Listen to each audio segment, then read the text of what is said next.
ឈុតប្រអប់កដោពិសេសថ្មីជាឈុតសបុកខៀម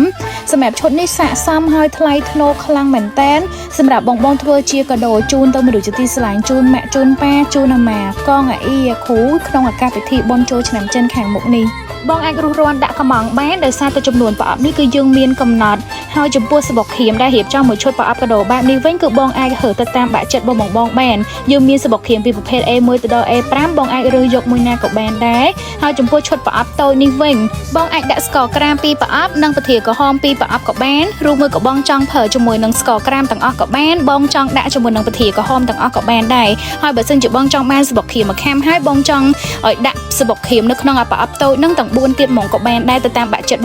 បងអាចរើសបានហើយកាន់តែពិសេសយើងមានការបញ្ចុះតម្លៃជាច្រើនហើយមានការថែមជូនកដោជាច្រើន